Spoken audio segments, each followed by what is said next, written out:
Centrosome centrosome এমন একটি অঙ্গাণু যেটা শুধুমাত্র প্রাণী কোষেই পাওয়া যায়। মূলত উদ্ভিদ কোষে কখনো সেন্ট্রোজোম থাকে না।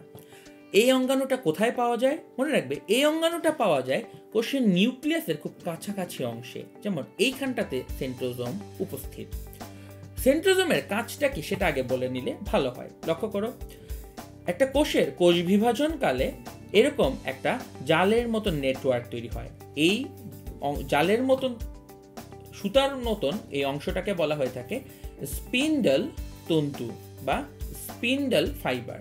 এই স্পিন্ডল ফাইবারগুলো তৈরি হয় হচ্ছে যে সুতাটি দ্বারা, তার নাম হচ্ছে মাইক্রোটিউবিয়াল।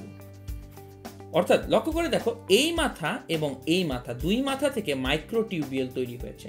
এই মাইক্রোটিউবিয়াল তৈরি হওয়ার জন্য এইখানটাতে এবং এইখানটাতে দুইটি সেন্ট্রোজোম দরকার হয়।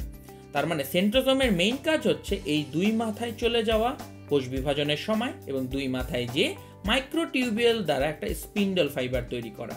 এই দুই মাথাতে যদি সেন্ট্রোজোম না থাকে তাহলে স্পিন্ডল তন্তু তৈরি হবে না।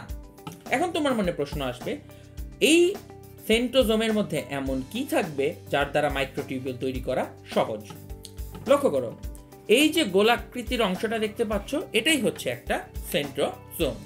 লক্ষ্য করো, এই সেন্ট্রোজোমের মধ্যে দুইটা সিলিন্ডার আকৃতির অংশ দেখা যায়। সেন্ট্রোজোমের মধ্যে দুটো সিলিন্ডার আকৃতির অঙ্গ দেখা যায়। এই সিলিন্ডার আকৃতির অংশগুলোকে বলা হয়ে থাকে সেন্ট্রিওল। অর্থাৎ একটা সেন্ট্রোজোমের মধ্যে দুটো সেন্ট্রিওল থাকে। আরেকটা জিনিস লক্ষ্য করে দেখো, এর ভিতর এক ধরনের তরল পদার্থ থাকে যেটাকে বলা হয়ে থাকে সেন্ট্রোস্ফিয়ার, এবং এটা একটা আবরণীবিহীন, অর্থাৎ এর বাইরে কোনো দ্বিস্তর বিশেষ তেমন কোনো ঝিল্লি থাকে না। তো এই অংশটাকে বলা হয়ে থাকে সেন্ট্রোস্ফিয়ার। তবে সেন্ট্রোস্ফিয়ারের উপস্থিতি নিয়ে আধুনিককালে বিজ্ঞানীরা অনেক প্রশ্ন করে থাকে। এখন লক্ষ্য করে দেখো, মূল আলোচনার ব্যাপার হচ্ছে সেন্ট্রিওলের গঠন। সেন্ট্রিওল কিভাবে গঠিত হয় সেটা খুব সহজে দেখিয়ে দিই। সেন্ট্রিওলের একটা লাঠির, লক্ষ্য করে দেখো, এখানে অনেকগুলো লাঠির স্তূপের মতন সেন্ট্রিওল তৈরি হয়। কিভাবে? তিনটা তিনটা করে লাঠি একসাথে জোড়া বাঁধে। এরকম তিনটা লাঠি একসাথে জোড়া বাঁধে। এরকম তিনটার জোড়াকে আমরা একটা সেট বলবো। 9টি সেট মিলে একটা সেন্ট্রিওল তৈরি হয়। তার মানে লক্ষ্য করো, তিনটা লাঠি মিলে একটা সেট তৈরি করলো। এরকম সেট আছে একটা সেন্ট্রিওলে 9টি। তাহলে তোমাদেরকে যদি এখানে দেখাতে চাই, দেখো, লক্ষ্য করো, এখানে একটা সেট, এখানে একটা সেট, এখানে একটা সেট।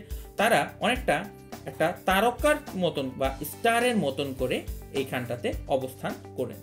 এখন বড় কথা হচ্ছে, এই লাঠিগুলো কি দ্বারা তৈরি? এই লাঠিগুলোই হচ্ছে মাইক্রোটিউবিয়াল দ্বারা তৈরি। এই লাঠিগুলো দুই মাথায় চলে যায়। দুই মাথার এই মাইক্রোটিউবিয়াল থেকে আরো মাইক্রোটিউবিয়াল তৈরি হয়। এই লক্ষ্য করে, এই যে সেন্ট্রোজোমের ছবিটা, এখান থেকে কতগুলো দাগ বের হয়ে যাচ্ছে, এই দাগগুলো আর কিছুই না, সেগুলোই হচ্ছে মাইক্রোটিউবিয়াল, যেগুলো থেকে স্পিন্ডল তন্তু তৈরি হয়। প্রশ্ন আসতে পারে, উদ্ভিদ কোষে কেন থাকে না?